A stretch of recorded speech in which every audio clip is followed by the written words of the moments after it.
So students, here I am going to discuss regarding continuous function. So the definition part is here and it is also there in your copy, that any real valued function f is said to be continuous at any point c in its domain if limit x tends to c of fx is equal to fc. Now here we are talking about real valued function. What does it mean? It means that we can take any real value, we can replace x by any real value. That is meaning of saying that any real valued function, that means x can be replaced by any real value, is said to be continuous at any point c in its domain. Domain is a particular point, like here the two functions which I have taken, the possible values which I am taking for x -1, -2, 0, 1, 2. In this way, the values of x which we can take, that those are called domain part. Here also 5, 6, 5, 4, 3, 7. These are examples of domain part. X part is called the domain part. So C is any point in its domain. And if limit x tends to c of fx is equal to fc, then we say that the function is continuous at c. Now students, first of all, I will make you understand this part. Then I will come to these two graphs. This limit x tends to c of fx, you come to here. Limit x tends to c of fx exists if limit x tends to c minus of fx is equal to limit x tends to c plus of fx. This is what you have learned in class 11th. That limit for a function, if limit for a function exists, then the left hand limit and the right hand limit must coincide, and the left hand limit is denoted by x tends to c minus of fx. C minus here stands for a value approaching c but slightly less than c. It's not exactly c, it's a value which is approaching c but is less than c, to the left side of the number line. On the number line, if we say that this is the position of c, we are talking about a point which is very close to c but to the left side. That is denoted by c minus. What is meant by x tends to c plus? That means a value is approaching c but it is to the right side of c. That's why we write x tends to c plus of fx. So if these two values coincide, then only this limit exists. So in other words, we can say that if the limit exists for that particular point c and that value of the limit is equal to fc, then the function is said to be continuous at that very point. Now let us go through these two functions. Here in this case we have a function fx is equal to 1 when x is less than equal to 0 and 2 when x is greater than 0. Now what does it mean? That if we take values less than or equal to 0, like -1, -2, 0, these values are either 0 or less than 0. So the result is fx, that means the value of y is 1. So y is your 1, 1, 1 for all these three cases. Don't get confused. Y is your fx part. Fx is your y. So when we go for the values greater than 0, like 1, 2, then the result is 2. So the value of y is 2. This is what the function is all about. That's fx is equal to 1 for x less than equal to 0 and 2 for x greater than 0. So its graph part is here. Any value which you take 0 or -1 or 2, -2, -3 to this side, left side, the value will remain, the value of y will always be 1, 1, 1, 1, 1. Everywhere it is 1 and till 0 it is 1. But once it exceeds 0, it crosses 0, then value shoots to 2. Then it comes to 2 here. Not 2, the value, here I have drawn a circle. What does it mean? The value 2 is not for 0. The value 2 is excluding 0. So when we exceed 0, then the value is 2, 2, 2. So this is what this function is all about. When we talk about, now let us discuss this part. Fx is equal to mod x minus 5. Fx is equal to mod x minus 5. Here in this case, it is modulus function. So when we put x as 5, this will become 0. When we put x as 5, y will become 0. So this value will be 0 for x is equal to 5. So when x is 5, y is 0. When x is 5, y is 0. This is that point. But what about when x 4? So when x is 4, this will be negative, and you know that in modulus function, when the mod of x is equal to minus of x when x is less than 0, and mod of x is equal to x when x is greater than 0, when x is greater than or equal to 0. So this value will be greater than or equal to 0 for x 5 or more than 5, because for 5 minus 5 it will become 0, and more than 5 it will be positive. So for value of x greater than equal to 5 it will be positive, so its modulus is x minus 5. And for less than 5 this value will be negative, so its modulus is minus of x minus 5 as per this definition part. Now here in this case we have taken few examples, like 5, we have taken value of x as 5, then value of x as 4. So when we replace x by 4, this will become negative, 4 minus 5. So x is equal to 4 will fall into this category. So 4 minus 5 is minus 1, and there is minus outside, so it will become 1. Similarly for x is equal to 6, in this case 6 minus 5, that is 1. For x 3, so 3 is this case, 3 minus 5 minus 2, minus of minus 2 will become 2.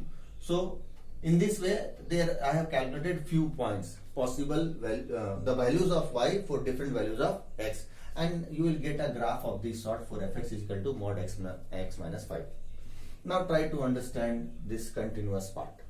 This is all about the two functions first. Now let us focus on this part. What does this says? This says that limit exists when left hand limit and right hand limit coincides.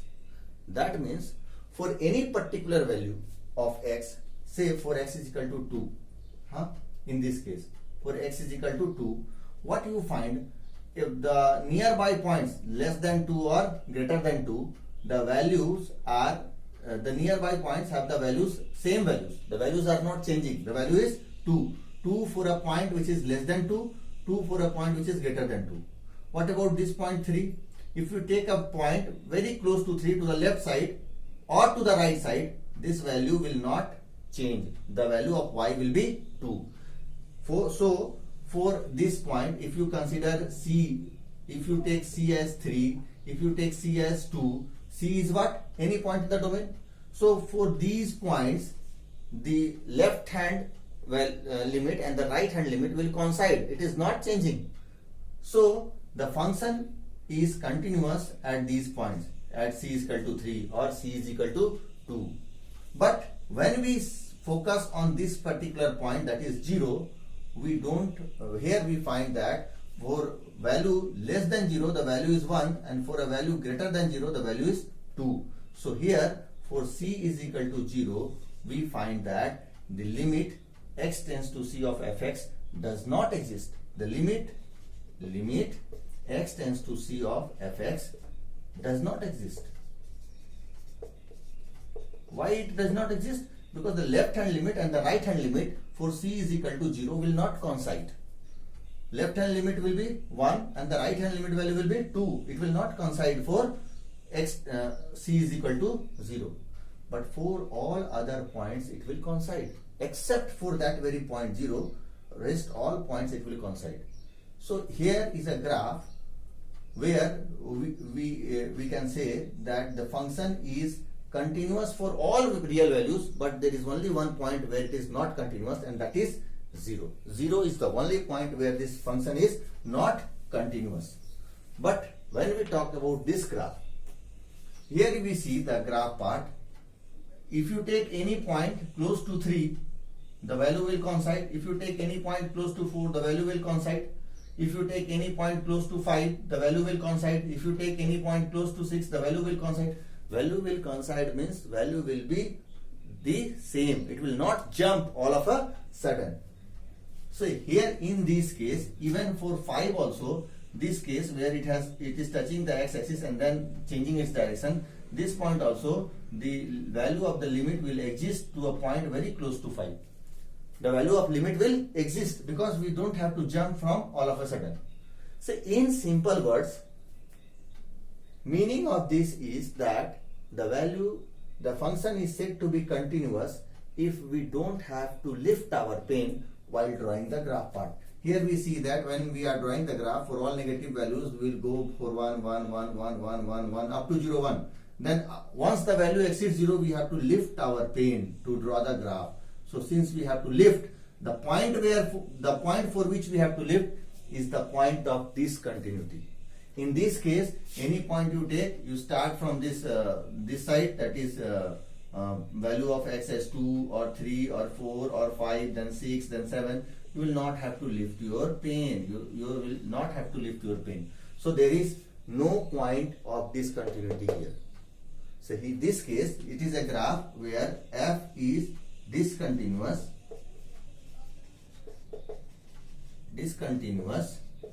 for c is equal to 3, where c is the domain, c is equal to 0, where here f is continuous for all c belongs to R. Any real values of c you take, it will be continuous, and this part will be discontinuous for c is equal to 0. So this is what meant by continuous function. I hope this is clear to you all. Next, I will try to explain you the writing part, how we write when we are asked to prove that a function is continuous, and what are the things that we need to take care, where to go for left hand limit and where not to go for left hand limit. So before we go for a question, here I just want to draw your attention that where we need to go for left hand limit and right hand limit concept. Like say in this case, if I want to find for c is equal to 2, so limit x tends to c, what is c here? 2. So x tends to 2 of fx is equal to limit x tends to 2 of what you will write. So when x tends to 2 means we are talking about point 2 greater than 0, the value of fx is 2. So fx will get replaced by 2 here. Why? Because we are talking about the point which is near to 2, and any point which is near to 2 will be greater than 0, and according to the definition of the function, fx is 2 for any point which is greater than 0. So for 2, the fx will be 2. So here when we write limit x tends to 2 of fx, then here we replace fx by 2. Any such case where we find that writing limit x tends to c of fx, we are unable to write an expression here. In all such case, we will be going for left hand limit and right hand limit. So in this case, there is no need to go for left hand limit and right hand limit. We got the result. There is no need to go for left hand limit and right hand limit for c is equal to 2. Now suppose if I want to take limit x tends to 0 of fx. So limit x tends to 0 of, now this will be a question mark for you. What you will write here? Because it is x tends to 0, x approaching 0, x approaching 0 close. So x approaching 0 doesn't mean that x is greater than 0 or x is less than 0. X can be greater or can be less than 0. It only gives us an idea that the value of x is approaching 0. It is very close to 0. So can be less than 0 also or can be greater than 0 also. So now this fx part which you have to replace can be 1 also and can be 2 also. Now the question is what to write. So here we will get stuck. So in such case we have to introduce the left hand and right hand limits. So we cannot find limit x tends to 0 of fx unless we go for left hand limit and right hand limit, and therefore we go for the left hand limit part first of fx, and we also find limit x tends to 0 plus, that means right hand limit of fx. So left hand limit of fx 0 minus, so 0 minus less than 0, then we will write limit x tends to 0 minus of fx. So less than 0, then the result is 1. Here we will write limit x tends to 0 plus of greater than 0, the result is 2. So this will be equal to 1 and this will be equal to 2. Because these two are constant, this will not be affected by the value of x. Here we have constant values. fx got changed by 1 here, fx got changed by 2 here. Why? Because we are talking about a point which is approaching 0 but less than 0. So less than 0 means 1, and we are talking about a point here which is approaching 0 but greater than 0. 0 plus is signifying that it is to the right side. So for greater than 0 the value of fx is 2. So we introduced these two and we found that they are not equal. So we conclude that limit x tends to 0 of fx does not exist. Does not exist. In case you find that these two are equal, then we say that the limit x tends to 0 of fx exists. So this is the most important thing to decide that for which point you have to go for left hand limit and right hand limit. In this case, 0 is the only point where you will have to go for left hand limit and right hand limit. For all other points, any point you take, any real values other than 0, nowhere you will have to go for left hand limit and right hand limit, because the expression, the value of fx will either be 1 or 2 for any other point. Only for limit x tends to 0, you have to consider both the cases. When you come for this graph, again here from the graph part it is quite clear that for any point you don't have to introduce left hand limit and right hand limit except for one point, that is 5, because for when you write limit x tends to 5 of fx, so limit x tends to 5, now you will have to think what you will write here, because x is approaching 5 means a value very close to 5, can be less than 5, can be greater than 5. If it is less, then we'll have to write this. If it is greater, then we'll write this part. So here we cannot replace fx by one of the two unless we know that whether we are talking about left hand limit or the right hand limit. So in this case also we will go for left hand limit and right hand limit. But for any other point, we will not introduce left hand limit and right hand limit. So this part you need to understand before solving any question of continuous functions. Next I'll go through one or two questions from continuous function part.